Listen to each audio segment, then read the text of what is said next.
Good morning. Thank you all for being here. I'm State Representative Avery Bourne. I have the privilege of representing the 95th Legislative District, which is all or parts of Christian, Montgomery, Macoupin, and Madison counties, and I am from Morrisonville. This morning we're here to talk about the redistricting process. Redistricting is a decennial, regular process that has a huge impact on how Illinoisans will be represented for the next 10 years. And because of the gravity of this process, it's important that this is taken out of the hands of partisans and is independent and fair. This process, in fact, is the way that the Governor Pritzker himself promised that he wanted the process to go when he campaigned and made a campaign promise. He wanted it taken out of the hands of partisans, and he made a pledge that he would veto any map that was drawn by partisans. While the context may have changed when he was asked that question, it was assumed that Mike Madigan would be drawing the maps. His pledge has not and cannot change. And today I'm here with my colleagues to remind the governor of the promise that he made to Illinois residents and to affirm that House Republicans are here and ready to work with him to make that independent and fair map process happen. We need a fair map and a fair process that allows for fair representation for all Illinoisans. And in fact, if the governor holds to his promise to veto any partisanly drawn map, then he needs to come out and say that now so that the legislature knows that this is a fool's errand to keep going with this redistricting process in a partisan way. But we can set up an independent process, as the governor says in his own quote, even if the Constitution is not amended, an independent process can be set up and then adopted by the legislature. So today we have a real opportunity to set forward a new path for redistricting and provide a fair map for Illinoisans that we haven't seen certainly in my lifetime. We can't afford to squander this opportunity at the expense of Illinois residents and their right to fair representation. I should have mentioned I am also joined today by State Representative Tim Butler, who is the minority spokesperson for the Redistricting Committee in the House, and Congressman Rodney Davis. I will turn it over to Representative Butler. Thank you, Representative Bourne. My name is Tim Butler. I'm a state representative from the 87th District. I live here in Springfield. I'm also, as Avery pointed out, the Republican spokesperson on the House Redistricting Committee.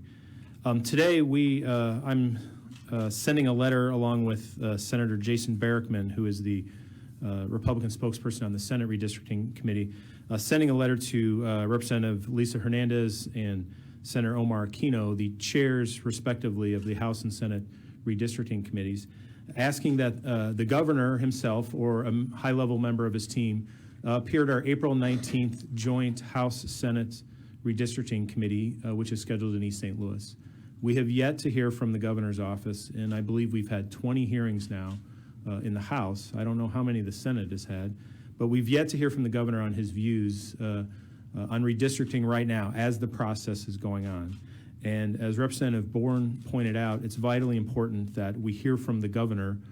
He needs to give some direction as to what his thoughts are on what we think will be a partisanly drawn map coming out of the General Assembly this spring. The overwhelming message that we've heard in these hearings, and I've attended almost every single House hearing, the overwhelming message that we've heard from these hearings is that the people want an open, transparent, and citizen-led process to draw the maps for the next 10 years. They want it on the local level, they want it on the legislative level, they want it on the congressional level. And it has been groups from across the political spectrum that have said the same thing. We need citizens more involved, and we need an open and transparent process. The governor supports the commission. His own words have said that in the past. A majority of the legislature supports a commission, either through voting previously for a commission, co-sponsoring legislation for a commission, or in their public statements about a commission. A majority in both chambers supports a commission. But more importantly, the people support a commission. In 2016, we had almost 580,000 Illinoisans that signed petitions to put a commission on the ballot, yet that was kicked off by Mike Madigan, his legal team, and by one judge, a single judge with the Supreme Court, Judge Tom Kilbride, who wrote the majority decision that kicked that off the ballot this year. Or else we would be drawing maps a different way this year, I believe. It seems as though we're doing the same old thing, though. It's for political insiders to draw maps behind closed doors in spite of the fact of the hearings that we've held, I don't believe that the majority is going to listen to the people and allow people in the room when they're drawing maps, or really to allow people to have a say as to what the lines will be.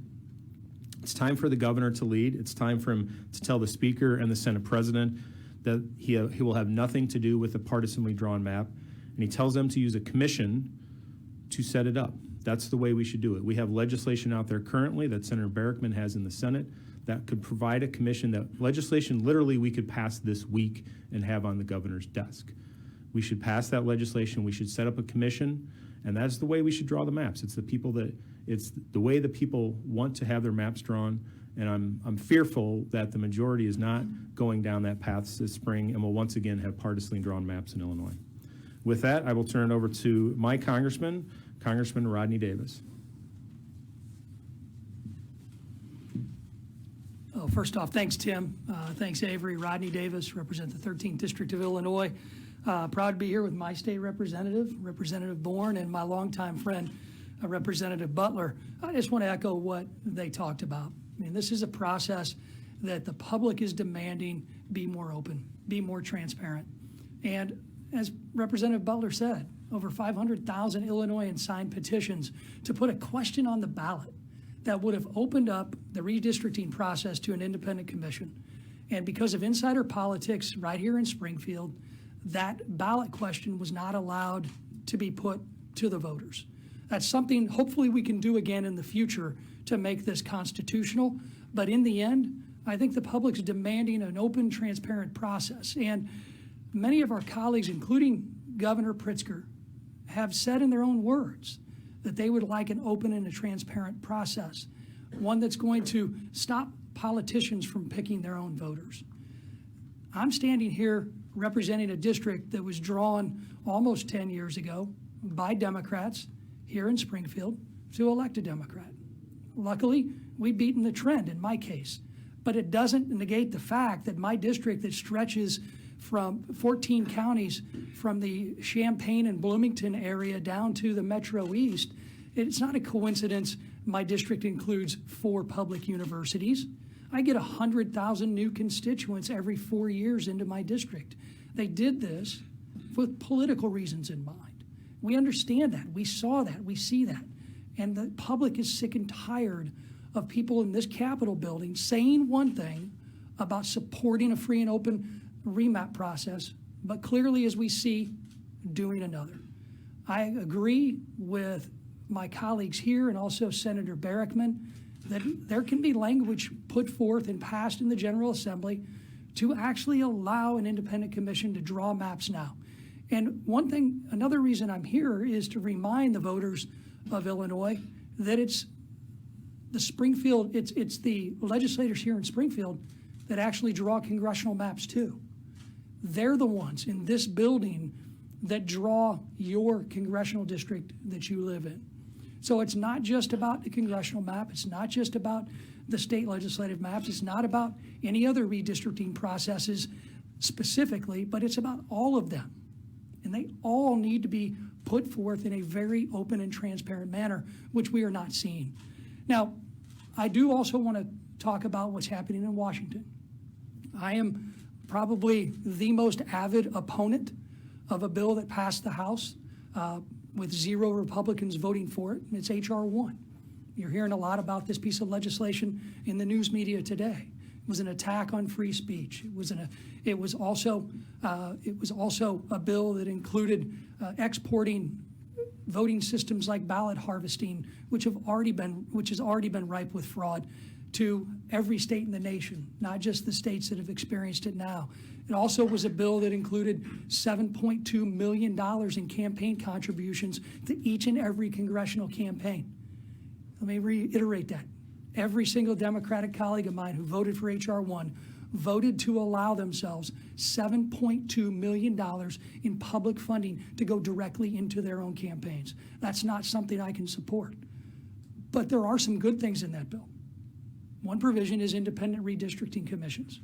I find it very ironic, though, that you have organizations that have been funded robustly over the last decade to go fight for remap proposals in other states that gloss over their own home state of Illinois. Illinois is run by the Democrats who have a supermajority in the House and the Senate. The governor is a Democrat. Many Democrats are on record supporting what Avery and Tim and I are talking about. We are here for one reason only, to remind the citizens of this state who said they're for a fair and open process, and we certainly hope those citizens hold them accountable. Representative Butler, last time Republicans pushed for this, Democrats, Senator Aquino in particular, he said he had a couple of different oppositions to the idea. One, he doesn't trust the data coming from the former Trump administration census collection. And he also said that it seems Republicans don't want to participate in this process. What's your reaction to that? Well, first of all, if Senator Aquino doesn't like the data that has come out, then he shouldn't use American Community Survey data, which is what the Democrats are going to use if they draw a map before August. And that is something that we made very clear in the hearings in the House. The use of ACS data is flawed. It does not give a true representation, and it actually undercounts. We've had people testify on the record that ACS data undercounts minority populations and rural communities, communities under 65,000. So I would tell Senator Aquino that maybe he should look at the data that they're actually going to use probably to draw the map. As far as Republican participation, again, I can't speak for the Senate. All I know is we've had several hearings in the House where there's been more Republicans participating in the hearings than we've had Democrats participating in the hearings.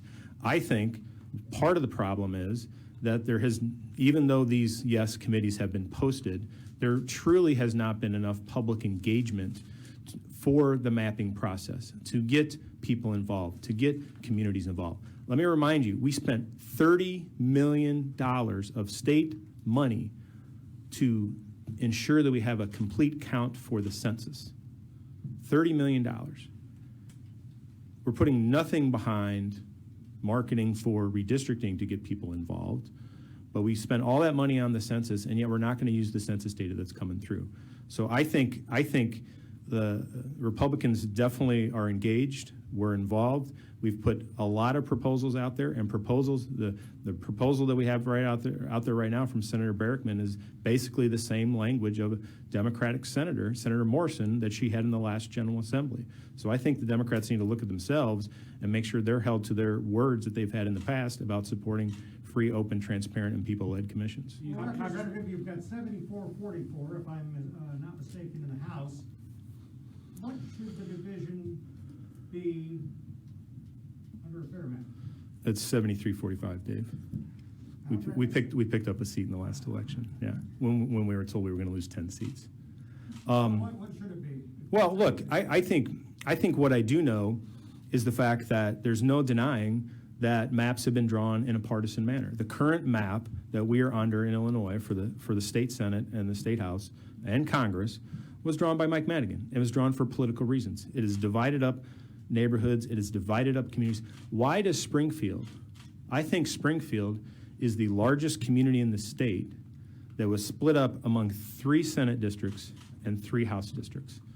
Why was that done? That was done for partisan political reasons, to try to get a new Democrat seats in there. That's what it was done. I don't know what the breakdown is going to be. That's up for the voters to decide. But what I do know is these lines, when you look at them, I made the point in our South Chicago hearing. You have districts in Chicago.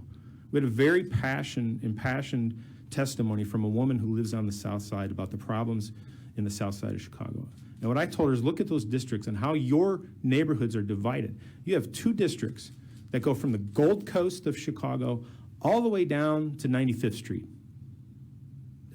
Now look, and I told her, I said, I'm a kid from downstate, but I know the South Side of Chicago ain't the Gold Coast. But that was done to divide up neighborhoods for political reasons.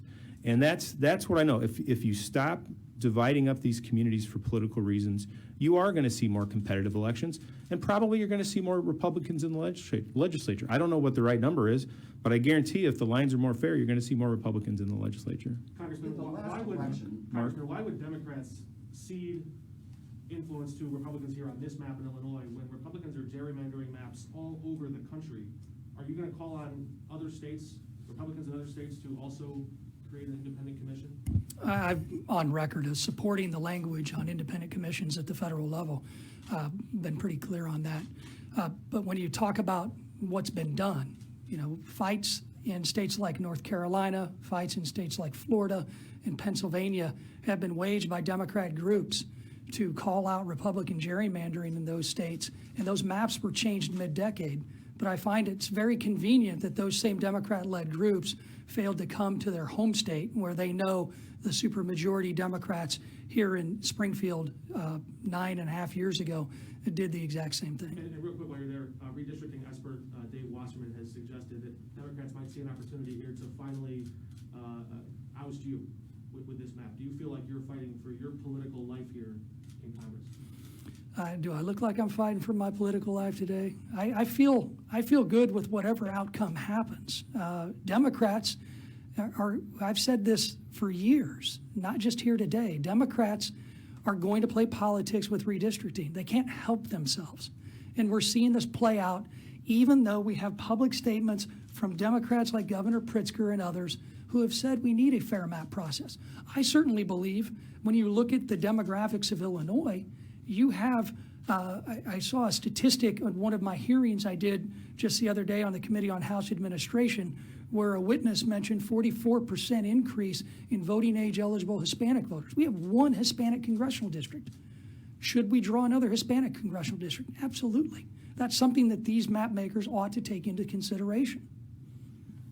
Representative Butler, in 2020, Democrats won the supermajority of seats. Many of them got reelected with no opponent.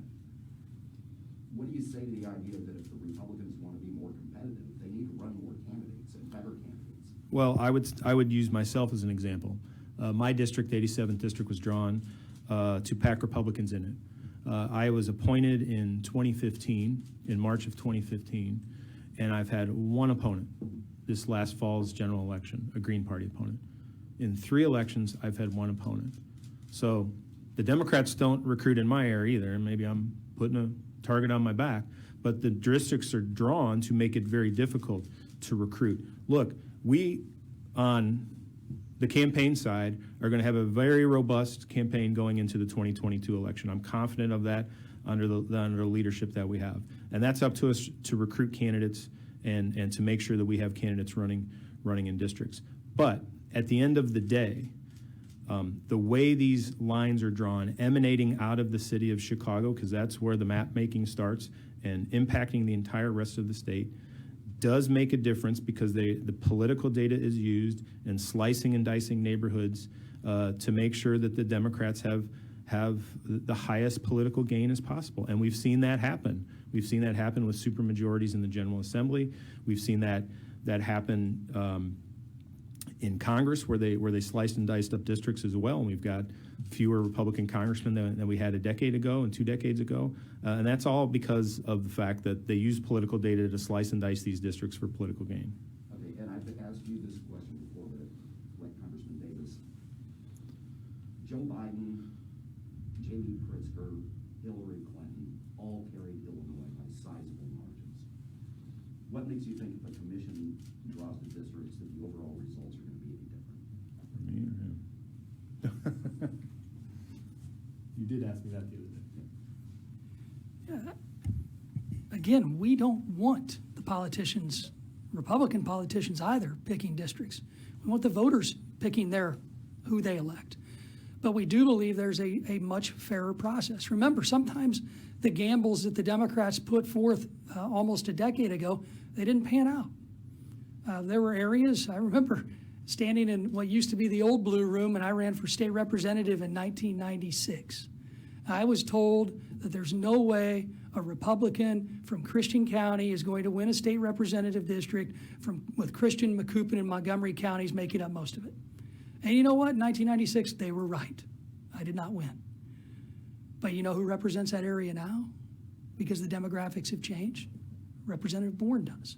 I think he's talking about statewide. I think he's talking about statewide folks and the statewide makeup. A statewide race is much different. A statewide race, though, does not mean that it can be indicative of what's going to happen in every geographic portion of the state. I guess I would ask the question to each of you. Do you think a Republican will ever win a statewide seat in Illinois again? I know I think so. You know, speaking of that segues into an interesting question. Where are you on running for governor next time? My first choice is to run for re-election in Washington, D.C. I've been open and transparent about that. But my future, Avery's future, Tim's political future, it all hinges right now on the supermajority Democrats being able to have a fair process. Congressman, the maps in Illinois do not rate very highly on political competitiveness, but they do rank highly on protecting and preserving the voices and the votes of minority populations. Illinois Republicans are 0 for 33 in competing or winning in majority minority districts. Why is that? Well, we need to do a better job, but that doesn't negate the fact that I mentioned earlier that we ought to have Democrats here in Springfield seriously consider drawing another Hispanic district, because they're underrepresented right now in the congressional map that we're running under and operating under. Can I respond back to Mark on that one? Mark, I think this is to my point about the ACS data. So we had a hearing about Lake County the other day. Lake County has, I think, 5 or 6 state representatives that are in it.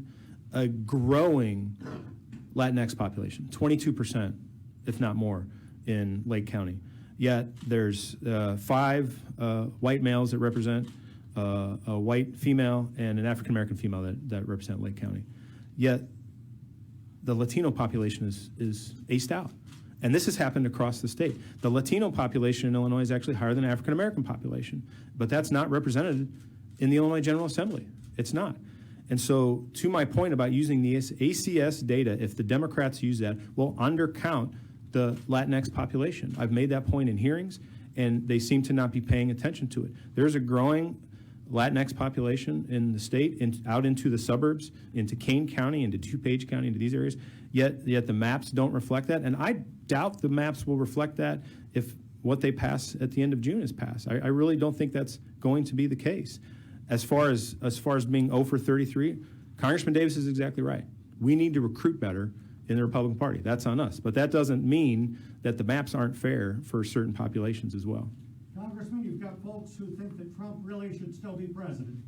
You've also got folks like Adam Kinzinger. What is the correct lane for the Republican Party in Illinois? If you could address the mic, please. Certainly the election didn't work out the way I wanted it to.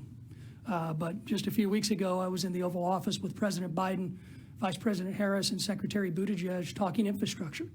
I pleaded with them to please not hijack infrastructure and make it a partisan process. It seems to me that unfortunately they may not have been given the opportunity to work in a bipartisan way. And really, bipartisanship is what Adam and I want. We want to see some bipartisan agreements. We were optimistic. Remember, Democrats were supposed to pick up how many seats in the State House? 10? Well, they were supposed to pick up 15 to 25 in the U.S. House, including mine. And instead, we picked up, I think there's still some vacancies now, but I think we were about a plus 11 or 12. And because of the small majorities that we were going back to, we were very optimistic that bipartisan people like myself, I was ranked the 13th most bipartisan member of the House in the last Congress, that we could come together and get some things done. But unfortunately, Speaker Pelosi hasn't allowed Democrats or Republicans to do that. And I think we're seeing that right now too, Dave. Yeah, time for one more. Yes, Representative Bourne, you're part of the new age in Illinois politics, the new group that comes through. Obviously, we know right now the Democrats want to push forward with the way that they're doing the maps. If things don't change here, how do you convince younger Illinois voters that relate to younger lawmakers that things will change here and that it won't be the same games of Mike Madigan, even though he's no longer in this house? I think we're making a lot of progress, and the more new people we can bring into the fold, I think the better. We have these decades-old systems that are made to protect incumbents, that are made to protect political machines, and that's just not what millennials and the newer generation's support. We have bipartisan support for a commission, and I believe that the real I think, way to get away from these archaic old systems of protecting the party or the machine is to bring new people into the fold. So I actually think when young people see a reason to get involved and think that they can make a change, that's why they step up. That's why I stepped up, is because I don't want this to continue the way that it's been. And certainly, you know, we've only had, 2 redistricting processes in my lifetime. Hopefully the next one's a little better. I've got one more for the Congressman. What kind of voter irregularities are there that would justify some of the voter-related, election-related bills that are somewhere around the country? Well, in North Carolina's 9th district after the 2018 election, a Republican who won was not seated because he utilized a process called ballot harvesting that was illegal in North Carolina to harvest ballots, to go knock on doors of people who had requested mail-in ballots.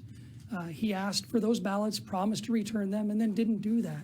That same process is legal in California. This gentleman will probably go to jail and have a felony on his record because of what he did in the state of North Carolina. And this Republican operative, if he did this in California, likely no one would have noticed. That's a process that's already been corrupt with fraud. That's one example where a Republican was not seated and we had to have a special election before a Republican won. That's all. Thanks, folks. Bye, guys. Thanks. Thanks for watching, and if you haven't already, please consider subscribing to our channel. And while you're at it, please leave us a comment. Thank you for watching.